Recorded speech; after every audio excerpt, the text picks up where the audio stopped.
réussit son mariage en milieu africain et européen. Je l'ai dit le samedi passé que nous ne sommes pas célibataires. Nous avons pour époux le Christ. Donc quand quelqu'un dit je suis célibataire, je suis seul, tu n'es pas seul. Ton premier époux, c'est le Christ. Et quand Jésus est ton premier époux, ton cœur n'est pas vide. Il y a quelqu'un qui est avec toi. Le Saint-Esprit est avec toi. Lorsque nous recevons Christ, nous mourrons avec lui, nous ressuscitons avec lui par notre baptême. C'est pourquoi quand tu reçois Jésus, tu dois vivre les étapes et recevoir le sacrement de baptême qui fait de toi ou qui t'introduit dans cette belle famille des épouses, parce que notre premier époux, c'est Jésus. Maintenant, après le Christ, il y a un autre mariage terrestre, charnel, qu'on va appeler le mariage. Amen. Qui est le second mariage. Et ce second mariage-là, pour nous qui sommes africains, est à 3 étapes. La dot, qui est la bénédiction des parents, parce que nous sommes nés dans une famille. Je dis bien pour nous qui sommes africains. Pour ceux qui sont européens et dans beaucoup de nations, la dot n'existe pas. La dot, c'est là que les deux familles fusionnent. Puisque chez nous en Afrique, et ça il faut le souligner en rouge, le mariage africain est différent du mariage européen. Parce qu'en Afrique, c'est deux familles. Et les deux familles doivent donner la bénédiction. Si tu ne prends pas l'onction de la famille, c'est supposé que ton mariage là est frappé d'une malédiction. Donc si on ne comprend pas bien ces choses-là, il y a des problèmes qu'on va rencontrer demain. On ne saura pas d'où vient le problème, parce qu'il faut en tenir compte quand on développe des sujets sensibles. Ce ne sont pas des discours en l'air, parce que cela il va de l'avenir d'une personne. Parce que celui qui loupe son mariage peut gâcher sa vie. Celui qui réussit son mariage peut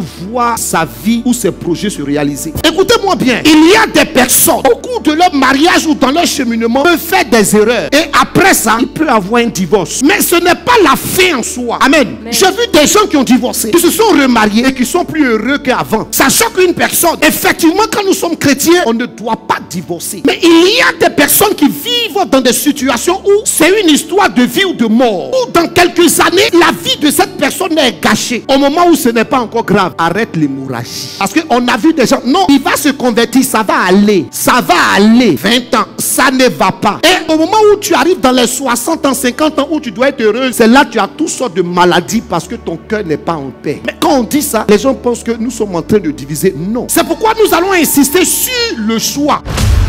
L'objectif 1, c'était comment vaincre le célibat et accéder au mariage. Et dans ce premier objectif-là, j'ai dit, avant même de parler du mariage, est-ce que le mariage est une institution divine ou bien c'est une invention? Si ça vient de Dieu, quelles sont les preuves bibliques qui montrent que le mariage là, ça vient de Dieu? Amen. Le samedi passé, j'ai donné les versets bibliques qui montrent que le mariage vient de Dieu. Mais je termine cela, ce petit 1, pour te dire, Éphésiens chapitre 5, versets 20 à 33. Femmes, soyez soumises à vos maris. Comme au Seigneur. Pourquoi on parle de femme et de mari? C'est qu'il y a fait des mariages là. Marie, aimez vos femmes. Marie, aimez quoi? Vos femmes. Comme le Christ a aimé l'église. Et il s'est donné. Et il s'est livré. Est-ce qu'il y a les hommes qui peuvent se sacrifier pour leurs femmes? Est-ce que les hommes peuvent se sacrifier pour leurs femmes? Les hommes là, nous, notre devoir c'est de se sacrifier pour nos épouses. Et quand tu fais ça, ta famille dit les moutons. Sa femme le commande. On a perdu notre enfant. C'est sa femme qui mange tout son argent. La Bible dit que l'homme doit se sacrifier pour son épouse. Et puis pour ses enfants. Donc ton devoir c'est de te sacrifier parce que tu es le chef de la famille. Si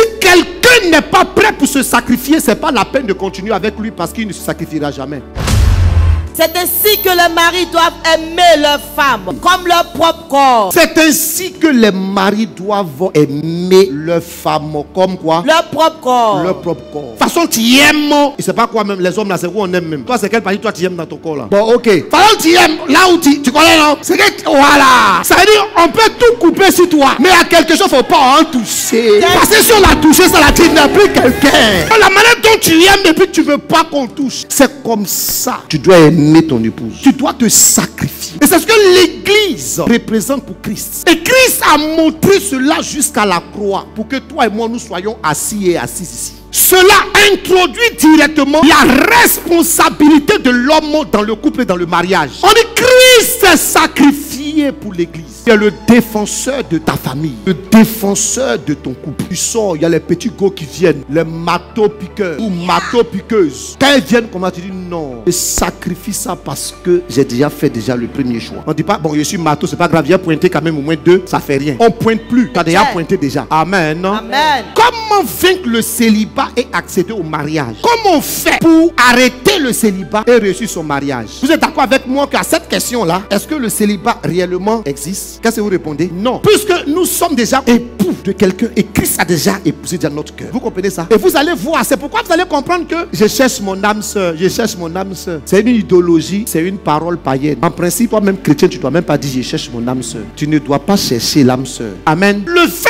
que tu ne sois pas encore marié n'est pas une source de malédiction et ne doit pas te rendre malheureuse. Et avant là, c'était les parents qui regardent dans le village ou dans la ville et puis ils prennent femme et puis on te donne. Quand les parents ont fait ça, c'est la femme de ton bonheur t'a donné comme ça. Mais comme il a eu l'argent maintenant, ses yeux de péché la font que maintenant il trouve une autre femme. Et puis la première là, ça c'est la femme villageoise. Il marie une autre qui est stylée. Ça c'est la femme que lui il a aimé à Abidjan ici. Et puis il a 2 bureaux, il a 2 femmes. Et puis après il termine comme ver de terre. Sinon le mariage, ce sont les parents qui épousent pour donner. On va voir ça dans la Bible. C'est pourquoi quand on veut se marier, la parole des parents est très importante. Mais quand on dit ça aux jeunes filles là, c'est-à-dire quand elles tombent amoureuses, on dirait que leur cerveau là, directement c'est en location. Elle prend le cerveau là, et puis elle donne aux jeunes, et puis elle dit, je ne suis plus propriétaire, désormais je suis en location. Toi, prends mon cerveau. Quand ses parents parlent là, maman je ne veux pas, papa je ne veux pas, elle devient toc toc. Ton papa et ta maman disent, hey, il faut te calmer, ma fille. Donc nous qui sommes parents, on a le devoir de donner l'orientation à nos enfants, de voir clair dans l'affaire. Amen. Donc le célibat ici, on souffre dans les églises parce qu'on croit que c'est une malédiction, c'est une maladie. Seigneur, je prie que je me marie. Je sais que si je suis marié là, tous mes problèmes sont finis. C'est ça non? Parce qu'on croit que le mariage, c'est le remède, c'est le médicament de tous les problèmes qu'on vit. Or, le fait de ne pas avoir une bague au doigt ne veut pas dire qu'on n'est pas marié ou bien qu'on est seul. Parce que Christ nous a déjà épousés. Et donc, parce que Christ a rempli notre cœur, on ne se sent plus seul. Lorsqu'on a envie de pleurer, lorsqu'on est un peu découragé, le Saint-Esprit est là pour nous encourager. Quand ça ne va pas, on prend un temps de prière. Et nous sommes heureux de venir prendre un temps d'adoration ou d'oraison pour rencontrer notre amour.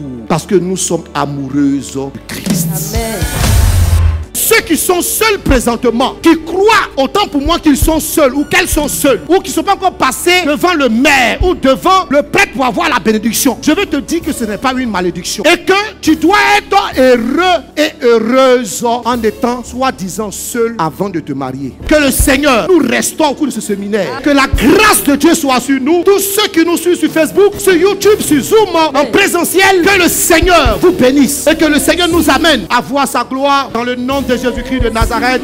Quelqu'un me donne 3 bons amen. Amen. Rejoignez-nous à Dangerville, siège à Cafel, tous les vendredis de 19h à 21h et tous les samedis de 15h à 19h avec Abba Daniel La Révélation. Contactez-nous au 07 07 14 0016 WhatsApp plus 225 07 09 82 32 82. À Cafel, il y a Dieu dedans.